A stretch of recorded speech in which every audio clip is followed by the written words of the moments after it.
What's up, fellas? Today we are going to do something a bit different, an unboxing. The limited edition DT990s from Beyerdynamic. Those are, quite frankly, legendary, and I know them since before they actually have been famous or popular. Now they are extremely popular for working, but also for streamers, for all kinds of content producers. So let's jump right in there.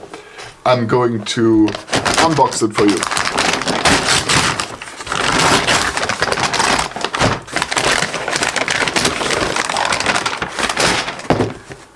Cool. So, get this sticker off. Okay. And get this off.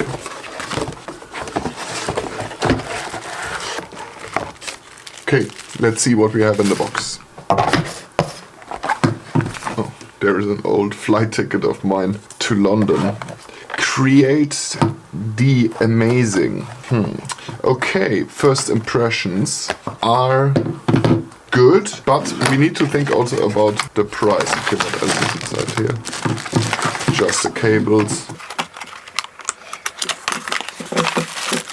There we go. So, what do we have? We have one carrying bag. I actually have an extra one. I have an ancient Beyerdynamic DT880, which unfortunately is broken and didn't get fixed. I have the exact same bag. It looks like they almost didn't change it. Oh yes, they did. So this is my old bag. And back then you were getting, first of all, a different logo, and you had a little card to put your name in, which is funny. But other than that, the design is quite similar. Of course, they have the same size. It's just funny that I had this around. The bag feels very cheap in comparison to, for example, what you would get in a K712 Pro. There you would certainly get a better quality bag, like it has a higher quality material. Yeah, let's talk about materials in a moment. Then you have like a quick access guide, pro headphones instructions. Well, I don't really need instructions for those because I know them since a long time. So back in the day when I first used them, around maybe 2010, they were already in certain creator circles, studio people that made music, they knew them already.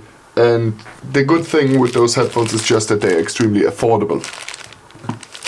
And the last pair of headphones easily cost double the amount of those. We have a limited edition here. I don't know limited to how many pieces, but it will be limited. There's a little bit dirt here. Yeah. Feels quite nice.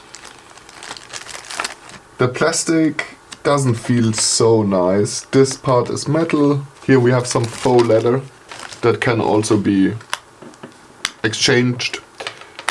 All the parts of the headphone are repairable, which is great. That is absolutely fantastic because, of course, that protects our environment and makes the headphone repairable, which is a plus. I believe that they definitely could have put in a better case. Like, let's have a look at another case.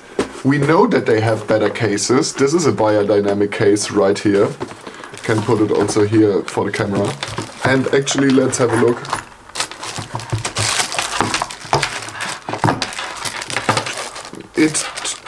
It totally fits inside there. Wait, just with the cable. This is the Amiron case from another pair of Beyerdynamic headphones, and it completely fits. So they cheaped out on that one. After all, I get it. They are very cheap, not cheap, affordable headphones. Those cost me 150 euros.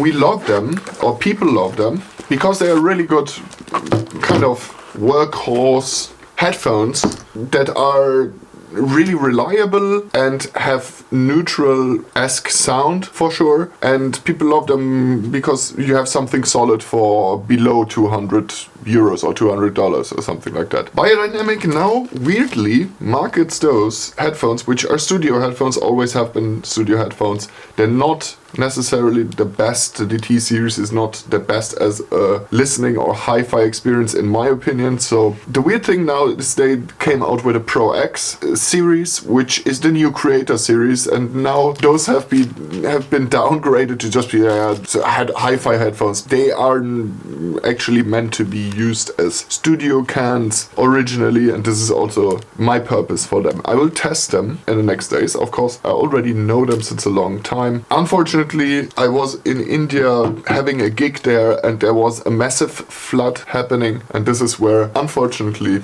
my beloved K712 Pro got lost in Kasol during that whole process, which is super sad, but this is what happens sometimes. We lose stuff, and then we have to buy it new. In this case, I just need headphones in my studio, right? There is no circumvention. It's a must investment, and I was thinking about a lot of different headphones to buy them, from the K712 Pro again for a second time, or for example R70X from Audio-Technica were a huge contender, but unfortunately they are really expensive, and I want to do a couple of strategic investments because I'm coming up with a new music education platform that is slated for release, and yeah, I have different investments to do, and this is why I did this investment in this case, where I basically saved a little bit of money. And of course, in Germany we always have the great thing that if you don't like it, you just send it back, and by law, no discussion, they have to take it back 30 days. So if I really don't like them, I can give them back. I hope that you enjoyed this little unboxing video. I'm really curious to see what my experience is after using better headphones, quote unquote better, more expensive headphones for the last years, and was really astonished by how good the results were with my K712 Pro. We're going to look into the DT series now. I also was using those a lot in the last days, which are the Amiron. Way more expensive than the DT series and completely different use case scenario, but that's also a thing that I have in my home at the moment. And that's about it. It has solid build quality. It's a good sounding headphone, pretty neutral, and there's not much more to say about this headphone. Peace out, I see you in the next one, and cheers.